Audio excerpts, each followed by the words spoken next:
Sabi ni Razali, pinag-uusapan ang charter change bukod sa economic provisions. May sinabi pa ba silang, nagkukunwari pa ba sila na plano i-amend? Ano pa dapat palitan, baguhin o tanggalin?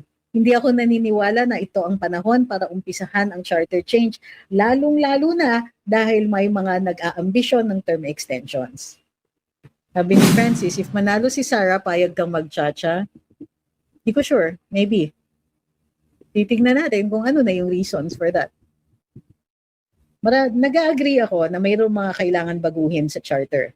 Number one, dapat ilagay dyan kung immune yung from suit yung mga impeachable officials. Number two, dapat yung president at saka yung vice president sabay ang pagkaboto sa kanila. Kumbaga, package deal. Ano pa ba?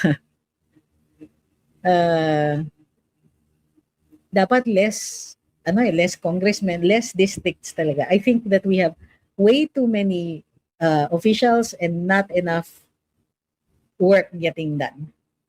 Would charter change have a chance na mapasa a few months before 2028 elections? Not likely. Kasi yung Senate 13, haharangin nila pagdating sa Senado. Anong pinangako sa mga senador para makonvict si VP sa Kamara budget ang ipinangako? Term extensions. Sabi ni Veritas, maraming need baguhin pero hindi okay na buksan ng chacha sa admin na to. Kasi alam naman natin, ang agenda nila ay extend their terms. Yung congressman ba na hindi pwedeng per province na lang and 10 party list, 300 is too much. Ang nakalagay kasi sa saligang batas, percentage eh. So, depende kung gano'ng kadami. It appears there's truth to the rumor discussed by Lito Banayon the spokes regarding potential term extensions under the proposed charter change. Yep. Kailangan nila.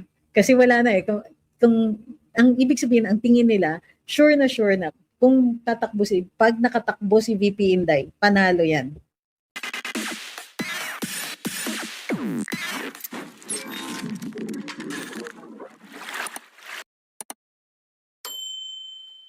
Sabi ni Rainier, unfortunately, yung current spokes palace officer ay completely opposite yung kanya-kanyang style. I think ganyan siya because her boss wants her to be that way. Ay, paulit-ulit. Anytime pwede magpalit ng leadership basta magbago yung composition, magtawiran sila. Okay? Anytime yan. Of course, provided that they're in session. Pero yes, anytime magbago yung mayorya nila, pwedeng magpalit ng leadership. It has nothing to do with impeachment or anything else. It has everything to do with numbers. Sabi ni Razali, pinag-uusapan ang charter change bukod sa economic provisions. May sinabi pa ba silang, nagkukunwari pa ba sila na plano i-amend? Ano pa dapat palitan, baguhin o tanggalin? Hindi ako naniniwala na ito ang panahon para umpisahan ang charter change, lalong-lalo na dahil may mga nag-aambisyon ng term extensions.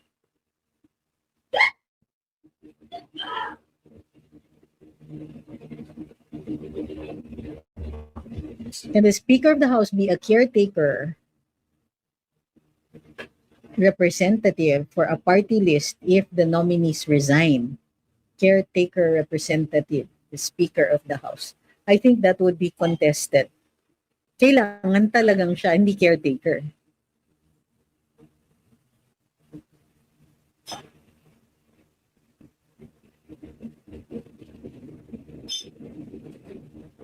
Hindi po ako sa spokes bukas. As far as I can see,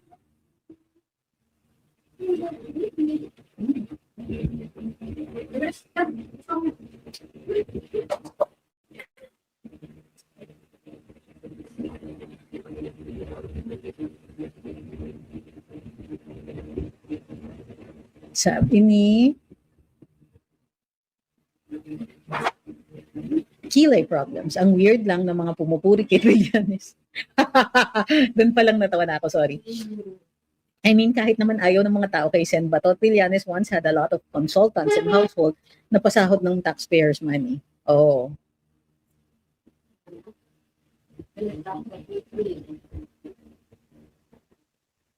Why did Assumption do that to Senator Ligarda?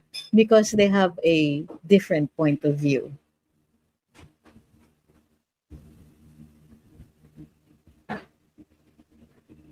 Right now, yes, 13 votes to change the presidency of the Senate. Bakit po tinanggal pati sina Kiko at Bam? They're doing well naman. Tinanggal? Committee heads, it has nothing to do with whether they're doing well or not. It's about the composition. Sino ang majority? They get to choose.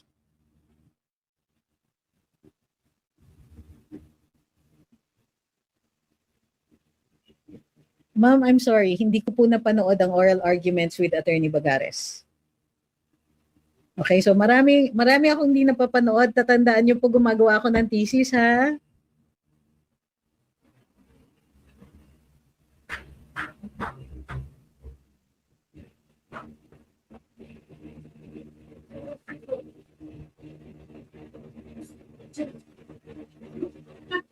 Sabi ni It's Fudge, so proud of Senator APC. Masabi ko talaga na the best VP we could have had. Sabi ni Bex, kaya pala sobrang maalam si Sen Robin sa batas simula nung na-pardon siya ni FBR kung saan-saan na siya pinapadala kaya mas naiintindihan niya yung mga mahihirap. Sabi ni Rene, dapat buwagin ng mga party list kasi training ground para maging corrupt sila. Bakit? Party list lang ba ang corrupt? Hindi ba yung iba ay mga district representatives? So, I don't think that's a good enough reason. Lalong-lalo na, nasa sadigang batas po. So, you can't remove it. It's that simple. Ayusin na lang natin. You can use the law to change what you think are the weaknesses in the party list system. But removing it, not likely unless mag-charter change. Wala pa pong committee chairmanships. So kahit ulit-ulitin niyo yung tanong, di magbabago yung sagot ko.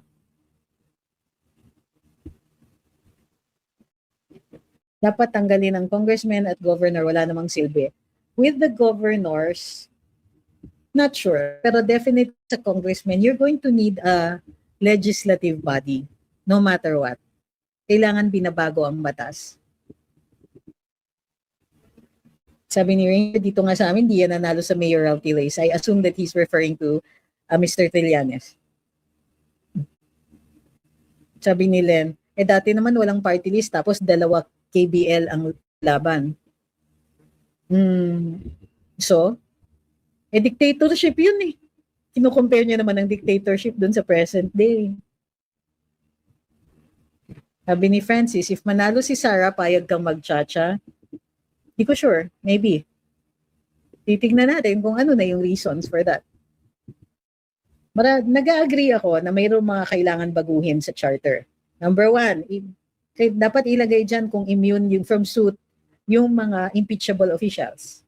Number two, dapat yung president at saka yung vice president sabay ang pagkaboto sa kanila. Kumbaga, package deal.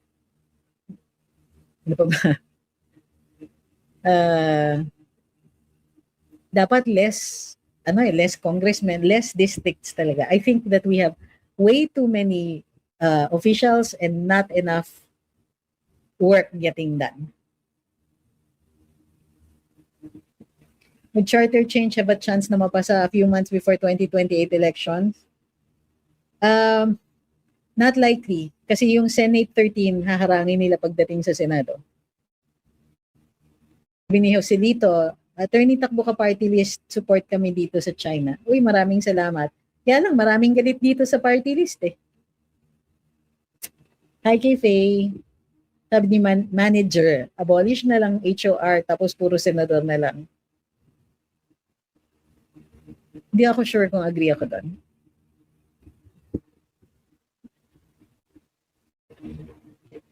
Anong pinangako sa mga senador para makonvict si VP sa Kamara budget ang ipinangako? Term extensions.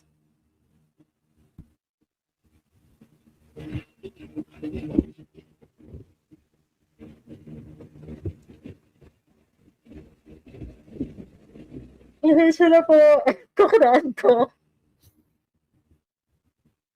Sabi ni Veritas, maraming need baguhin pero hindi okay na buksan ng chacha sa admin na to. Kasi alam naman natin, ang agenda nila ay extend their terms.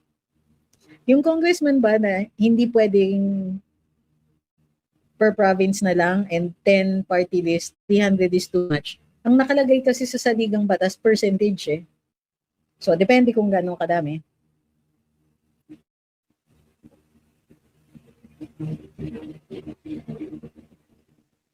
Sabi ni Spark, kahit anong gawin, hindi mawawala ang corrupt. Ang pinakamainam death penalty. Akala ko ba hindi mawawala ang corrupt? So, whether may death penalty or not, di pala sila mawawala. Why impose it?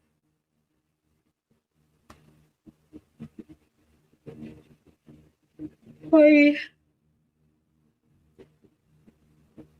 senador na lang daw, sabi ni Rosalie. Wow. Sabi ni Randy, di ba pwedeng mag-revolutionary government para pwede tanggalin ang Congress? Kahit maiwan na ang Senado kasi kaya naman natin bantayan ng 24 senators. Unang-una,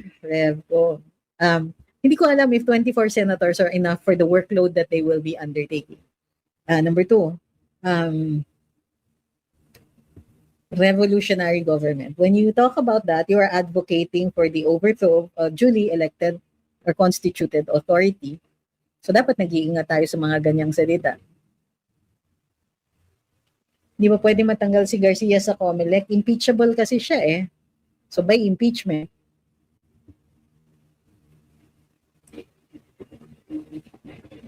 Sorry po.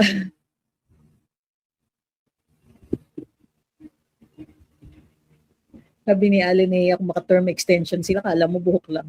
Mas mabilis pa nga ang term extensions kaysa pagtubo ng buhok. Sabi ni Paulo, separate na lang Mindanao, Visayas, Luzon. Advocating for that is a form of sedition. Inciting to sedition. Hindi po ba kayo night person para po kasi maaga kayo natutulog kapag gabi? Yap, maaga ako gumising.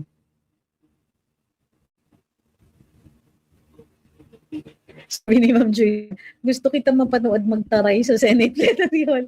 Takbo ka na, attorney, dami naming supporter nyo. Naku, baka marami tayong makaaway pag hindi napigilan.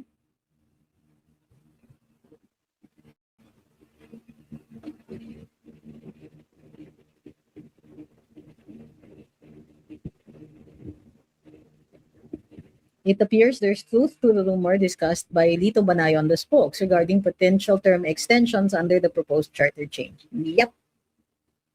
Kailangan nila. Kasi wala na eh.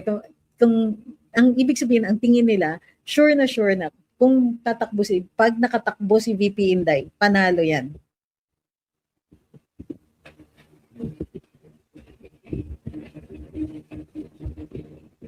Shout out from, ano yan, Kuwait, ma-impeach kaya si VP Sara, love, doble, ingat po.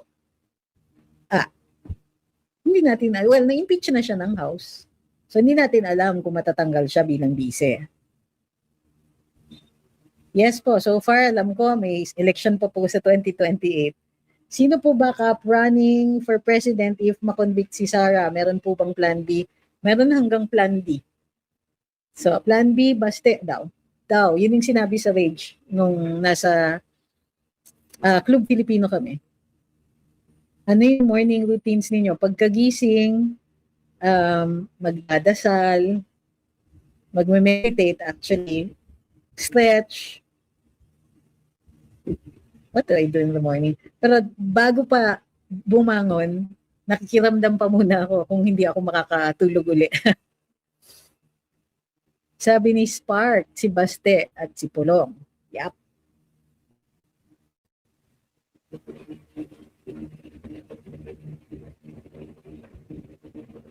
In every motion sa impeachment, need pa rin po ba ng 13 votes? No, majority lang.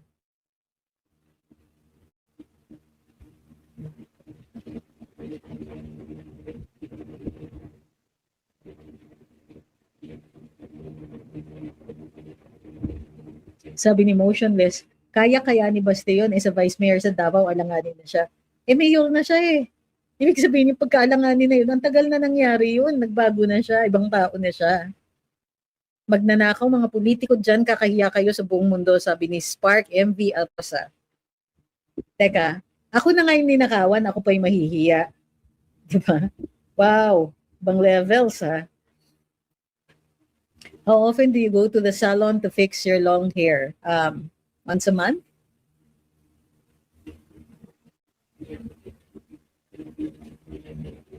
Sabi ni Ma'am Omi, plan B baste hanggang plan T, please. Uy, grabe. Ano naman ang gagawin ko?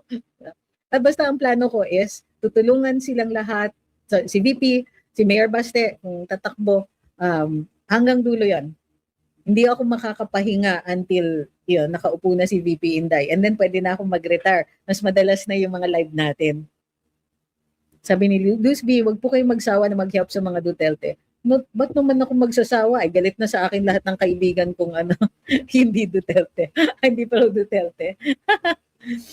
Alam nyo, actually, marami pa akong kaibigan dun sa mga kabilang parlor. Kasi yung iba mga kaklase ko sa law school, kaklase ko sa Merinol. So, I can't really get mad at them. Pero merong mga nag-unfriend sa akin. Oo, totoo yun. Meron talaga. What convinced you to side with Duterte's? I met Mayor Duterte a long time ago. Masaya tayo. MCLE kami sa Davao. And what they were talking about was a juvenile delinquency law. Tapos, galit na galit yung mga lawyers. They began, many of them were saying, dapat mas mababa yung age of criminal responsibility. Kasi yung mga bata, nagwawala na, nagkakalat, they're committing so many crimes. So, ako, child rights advocate ako. Sabi ko talaga, I disagree. Kasi pagdating sa bata, hindi pa fully formed yung brain, they do not yet realize the consequences of their actions. Kaya nga sa US, 18. Ang criminal liability, 18, unless they show discernment at a younger age. So, ganoon naman din yung batas natin. Kung at a younger age, ma-determine ng court na mayroong talino, may capability to understand what he is doing and the consequences of that act, then, yun. Then may liability siya. So, yung facilitator ng MCLE, sabi, natanong, parang ikaw lang naman, Attorney Tix, ang pro-child, ayaw mong pababaan ng criminal liability ng mga bata. Di nag-raise ng kamay, tumayo at sabi, ako din, sabi niya, ako din, hindi ako naniniwala na ibababa niyo yung liability, yung age of criminal liability ng bata. Dapat pinoprotektahan, inaalagaan hanggang sa maging adult. And that person was Rodrigo Duterte. So doon pa lang, alam ko na magkakasundo tayo. A long time later, much later, decades later, tinanong ko pa siya, sir, naalala mo yun? Kasi sabi ko, I met you na before, ganito, explain ako. Tapos tahimik siya, sabi niya, uy, naalala ko yun. Sabi niya. Andun tayo sa ganito. I think it was in Ateneo de Davao or something like that.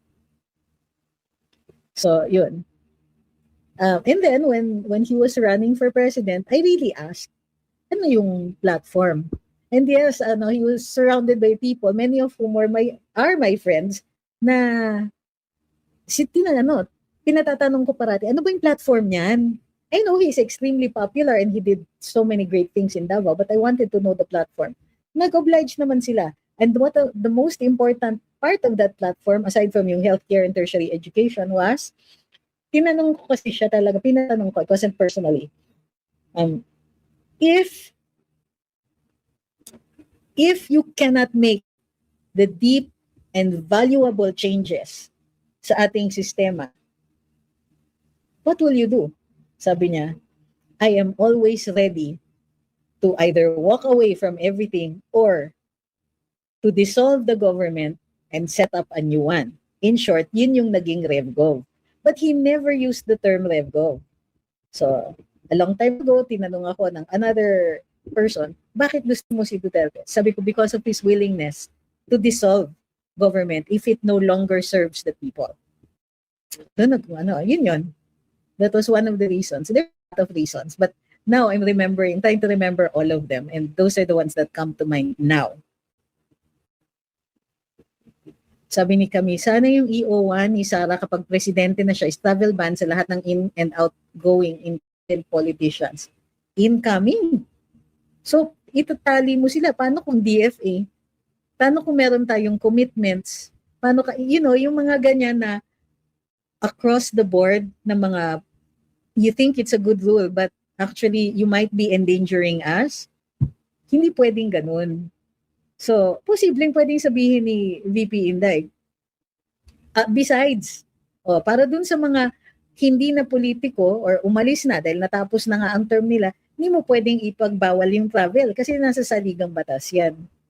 So, that's why it is important to know what our rights are. Right to travel is one of them.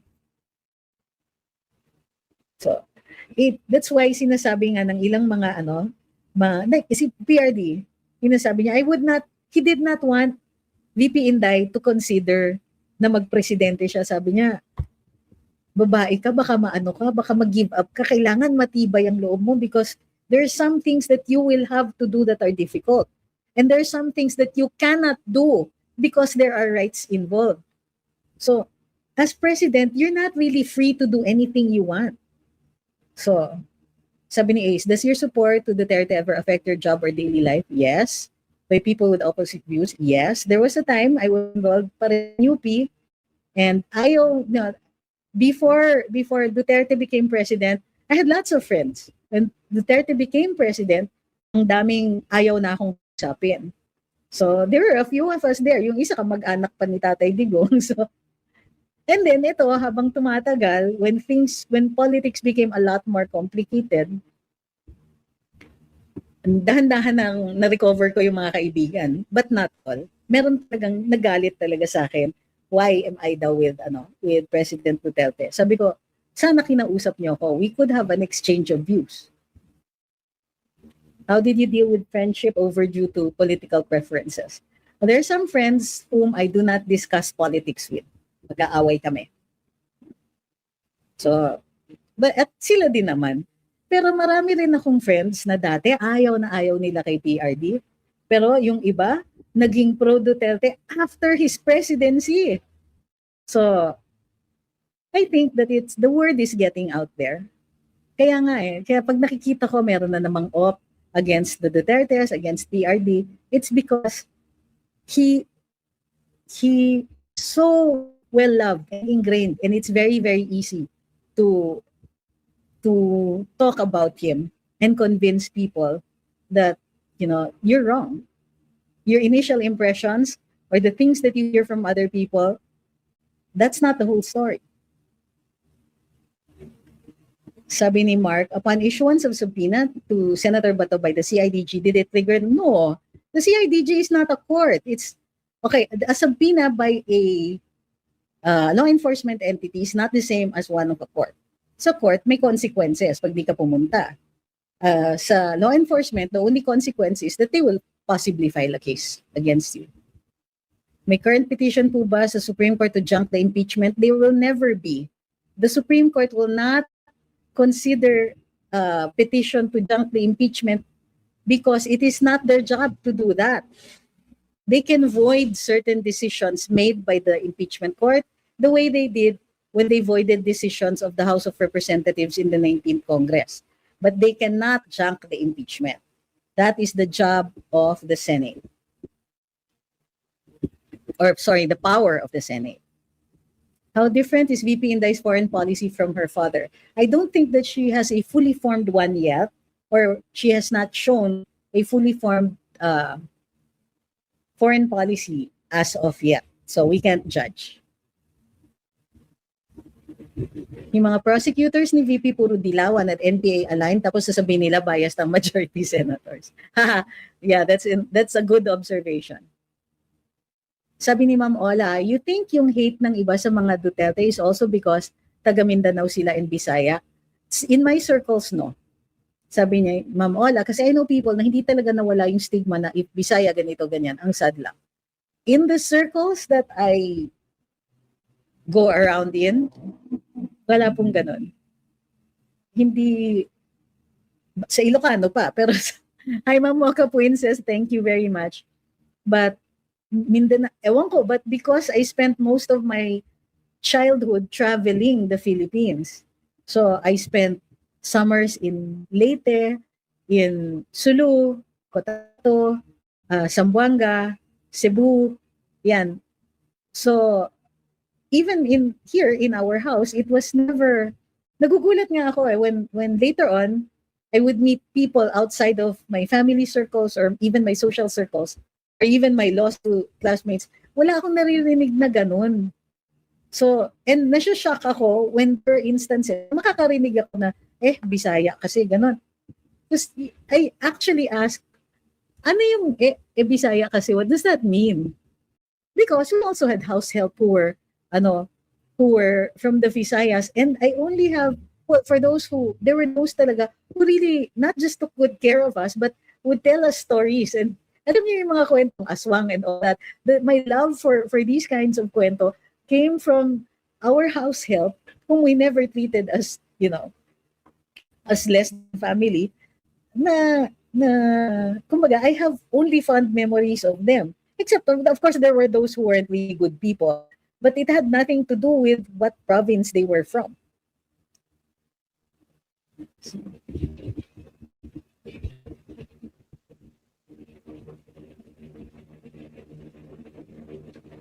Sabi ni Lu, pinapalutang ng kabila ngayon na dapat daw si CJ Esmundo or the justices daw ang maging justice sa impeachment. Pagka Court of Appeals, Sandigan Bayan, and Supreme Court, they are called justices. Mas mataas po ang rangko nun. Sa RTC, MTC, judge po ang tawag sa kanila. So, ang sabi sa saligang batas, yung Chief Justice, nagiging presiding officer lang po kapag presidente ang nililitis for impeachment. So, hindi pwedeng lumihis doon. Request naman, Attorney Ed Chico sa live for a Sutil episode. Sana mangyari. Keep your fingers crossed.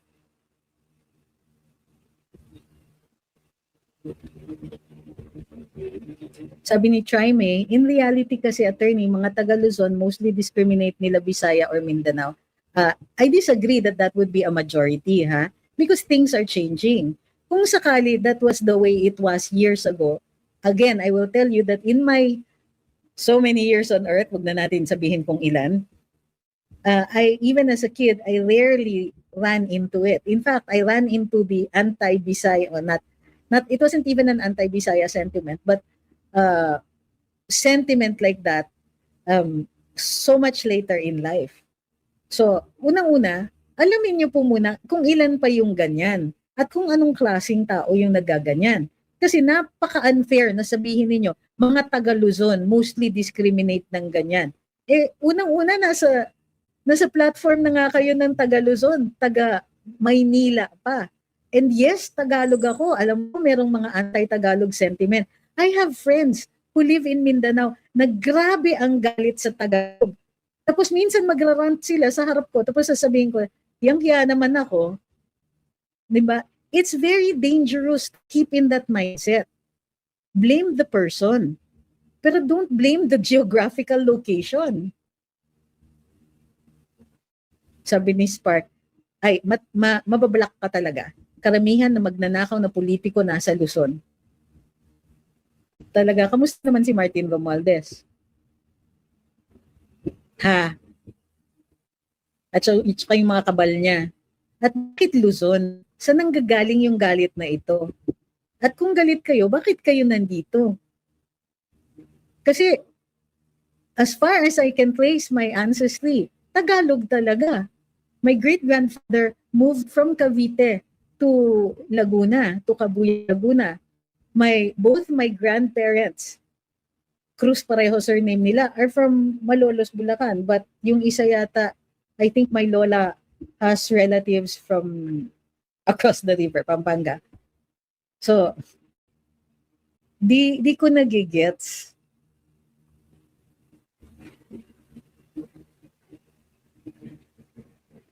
Kasi napaka-global na nga ng mundo ngayon.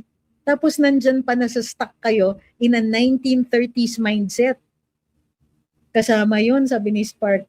Kasama yun. Parang hindi ko napansin na taga Luzon sila, di ba? Taga Leyte kaya.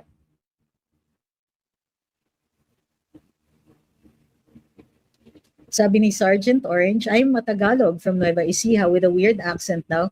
Sabi ng mga naging classmates ko from Manila, so they always call me Bisaya. Sobrang baba ng tingin nila sa Bisaya. So does that mean everybody from Luzon, ganon? I am sorry that you have these experiences. Really, I am. But have you not noticed that there are changes already?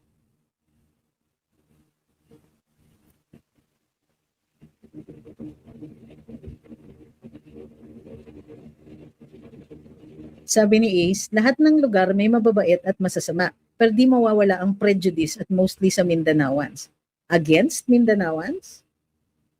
I don't think I've heard anybody here at all say that. Siguro, limited yung circles ko, which means I should not run for Senate. Hi kay Ma'am Ina Laila, taga-Kabuyaw po ako. Ayan, maganda. Tama ba yung pinagmamalaki nila ayaw daw pumirma ng mga DDS senators? Saan po? Ayaw pumirma saan?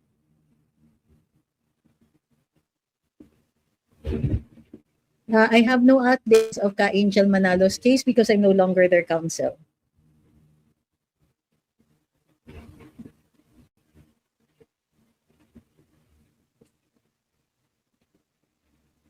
Sabi ni It's Fudge, mga audience, let's not add fuel to the fire. Let's not become the type of people we claim not to like. Love, love, love. Sabi ni, alam nyo, maganda itong sinabi ni Vibe Podcast. Ignore them. They just want to have a war of Tagalog versus Bisaya. I'm from Davao, pero di ko nila lahat. Pati Bisaya, may prejudice sa Tagalog and vice versa. Yep. Doon ako first nakaranas ng ng discrimination for being Tagalog. But that was a long time ago. Well, there's some na ngayon na they want to try to revive it. Pero ito yung point ko. Mga Tagalogs support VP Inday. Mga Mindanaoans, mga Tausug, mataas yung ratings ni VP Inday doon. Mga Maranao, they support VP Inday. Ilonggos support VP Inday. Can't we find at least more reasons to be together, to be united, rather than insisting on archaic viewpoints that probably no longer hold true?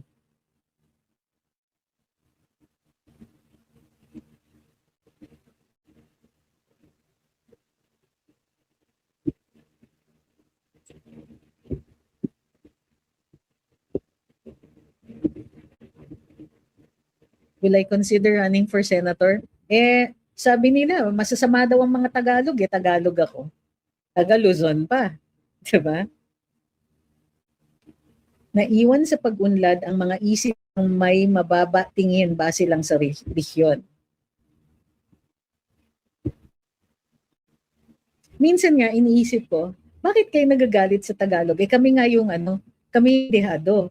Because we don't speak as many languages as people from the Visayas or Mindanao, even from the north. Talagang sinikap ko na aralin I'm not very good at it, ang Ilocano. Sinikap kong mag-aral ng Hiligaynon. So, ngayon, sinisikap ko na intindihin yung Bisaya. Pero it would have been so much easier if I had learned it in childhood. At bakit mahalaga? The more languages you know, the smarter you are because there are more neural pathways that you have created in your brain. So, wag naman po ganun. Kami yung nadihado by making Tagalog the basis for the national language. Ako, masama loob ko. Bakit naman Tagalog? Di sana I could speak 3 or 4 or 5 languages. Sabi niya, wala naman superiority complex mga Tagalog, mga kakamping siguro. Grabe, and they come from everywhere. No. But that mindset was actually created in the 1930s. Sabi ni W.G. Miranda, because you never experienced it. Kakasabi ko pa lang, di ba, na na-experience ko yan sa Mindanao. Kasi kaharap ko, mga kaibigan ko to ha, tapos minumura niya ang mga Tagalog. Minumura kami. Tapos sinabi ko, ay, hiyang-hiya naman ako. So may ganyan pa. No, ito yung point eh. Why do you want to hold on to that sentiment? So why do you want to make it a basis for being divided? And that is in fact one of the reasons why hindi tayo magfe-federalism eh. Kasi babaklasin nyo lang yung bayan eh. Magkakaroon ng kaharian ng Katagalugan, kaharian ng Bisaya. Yan. Tapos, i-bring up nyo at a time na magpupunta tayo sa eleksyon. Paano yan? Hindi ba dapat nagkakaisa tayo? Ito pa, ang talagang tinatrabaho ngayon, Luzon, para sure shot, slam dunk, no objections, no protests win si VP Inday. Tapos, ganyan yung gagawin nyo. So, do you think that helps? It doesn't even help the national conversation.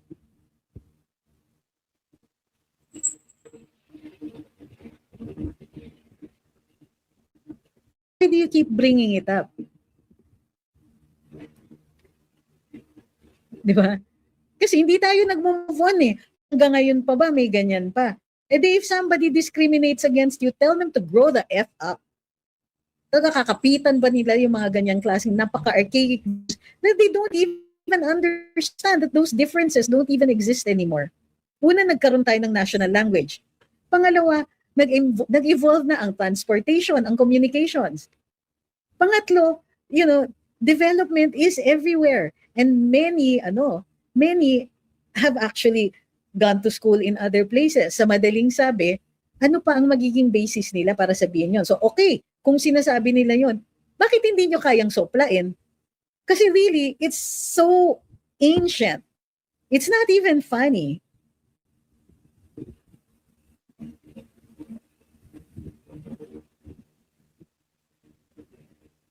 Sabi ni Naix, it's immature to stereotype people. Being racist or colonial is up to the individual. I like this one. It's up to us to end it. Ano yun? Victim ka na lang parati. Kasi yung mga Tagalog ganito, inaapi kami. Diyos ko, mas marami nga kayo eh. Paano namin kayo apihin?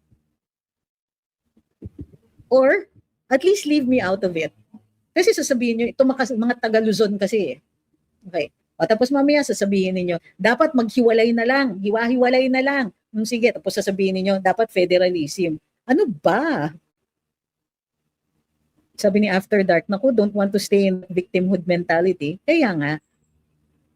So these things, tama ito na pinag-uusapan natin. Importante naman talaga ito. And I'm glad you brought it up. Sabi ni Ace, marami sing pink sa Luzon. Excuse me, anong tawag mo sa Iloilo, pugad ng pink?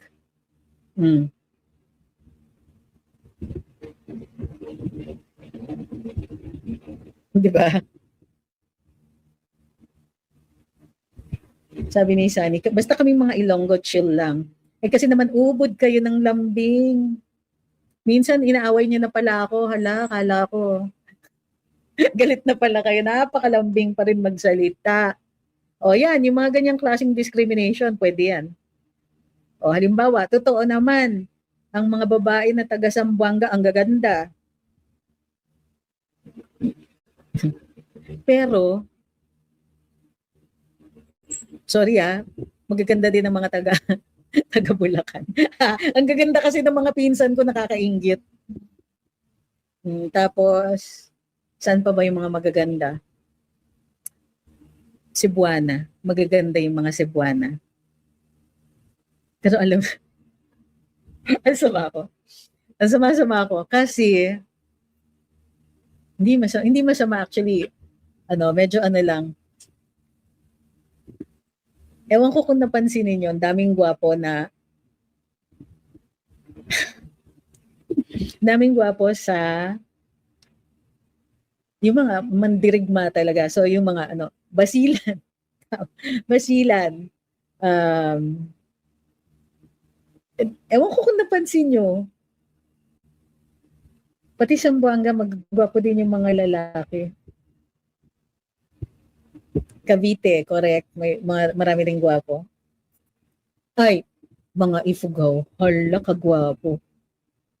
Sabi ni Omi, ba't mo kinakalimutan ang Davao? Huli na kaagad. May mayor baste na kayo, kailangan pa bang banggitin yan? Sorry. Mahihiya na naman akong marap sa kanya. Sino pa ba? Mga ano, basta, for me ha, gwapo yung mga ano, Cordillerans, general rule.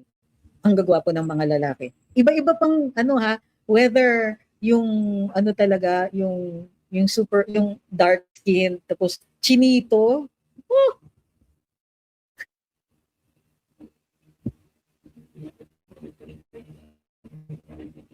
binibom. Ako taga Iloilo pero since Tatay Digong hanggang ngayon buong angkan ko, Duterte kami. I love it. Pero Iloilo din, ang daming magaganda. Napansin ko. Bacolod din, di ba? Bacolod, Iloilo, yan, magaganda. O, di ba? Aminin.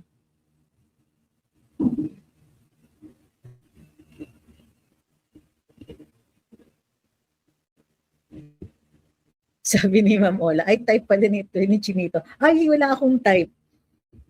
Kasi, kasi kung babasihin mo ang tatay ko, tisoy na tisoy yun. Hindi siya Chinito. Wapo talaga yung tatay ko. Hindi, walang, no joke. No joke. Kahit nung bata ako kasi pag susunduin niya ako sa school o kaya may mga events sa school na hindi pwede yung nanay ko, tatay ko yung dumadating, naghahabaan ng leeg ng mga teachers, so tinitignan niya yung tatay ko habang dumadaan. So, bata pa lang ako, alam ko gwapo yung tatay ko. Ewan ko ano nangyari sa akin, fine. Pero, hindi lang chinito yung type. Wala akong type. Yes, Mama Bear, malolos. Ilocos. Siguro sur. Ay, sur. Uy, sabi ni Adin, pogi at maganda naman Pinoy except dun sa freak lady na hindi elected. Grabe.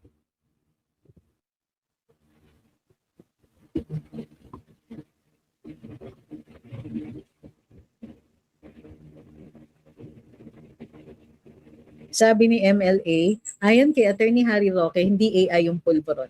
Yes, alam ko.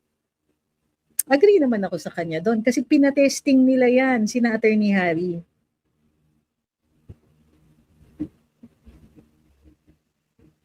Sabi ni Sophites, napupugian ako kay John Vic. Ako lang po. Hindi lang ikaw. Meron taga Malacanang na nagagwapuhan din sa kanya. Sorry. Sorry na. Sabi ni wala daw poging DDS, sabi ni John Lapus. Ay nako, ang tingin ko yung mga dilaw mahina talaga ang mata.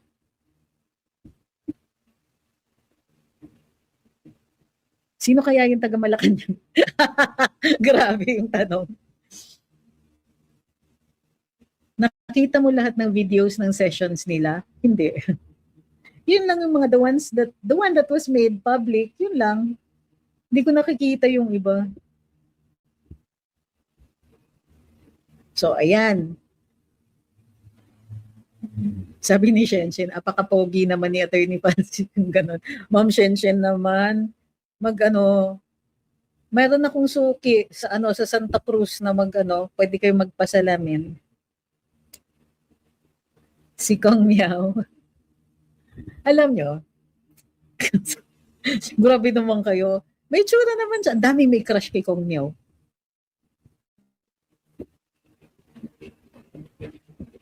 Ay, grabe si Ma'am Ola. Itago na lang sa tuko. Ayan. Di ba? Mas madali maghanap ng mas madali ng yan, sabi ni Star Junk Sniper, Leandro is cute too. Yes. So does that mean ang mga Batanggenyo ay gwapo? Di ba? So ito yung sinasabi ko. So imbis na stay tayo dun sa ay ang Bisaya ganito, ay ang Tagalog ganito, ay ang taga Mindanao ganito. Hello. I've been all over the country at kahit paano talaga masasabi ko sa inyo, ang daming gwapo at magaganda sa Pilipinas.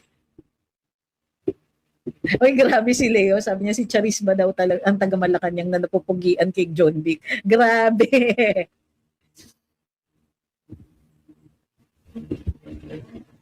Sabi ni Ma'am Maria, sa pink gwapo na sa kanila yung tabingi ang baba. Hulo. Ngayon ko na lang. Uy, grabe. Uy, sobra kayo. Sabi ni Omi, sabi ni Atty. Guanzon, yung gwapong Remulla. So may pangit. Uy, grabe kayo. Hindi pa nga sutil Sunday, ganyan na kayo magsalita. Sabi ni Pepper Potts, naku, maraming kalaban kay Leandro. Kasama na dyan si Direk Daryl at si Sas. Meron bang gwapo sa gobyerno? Parang ang feeling ko kasi, pagka gwapo na sila noon, let's say gwapo sa college, ganyan. Pero pag naging ano na politiko, ay nawawala less na yung pogi points. Attorney, yung artist na Cup of Joe, pinagalit niya mga DDS, especially sa Davao, dapat persona non grata i-file sa mga yun eh. Bakit pa? I-heckle na lang natin dito sa social media. Kakaiba talaga oh. Kung makahirit ano, parang magko-concert pala kayo sa Davao tapos kung makabash ng DDS, kaloka. Sabi ni Francis, red flag sa iyo, politiko, attorney? Hindi. Pero red flag sa akin ang corrupt. Red flag din sa akin yung hindi matalino. Ay, hirap nun ha. Paano pag-uusapan namin?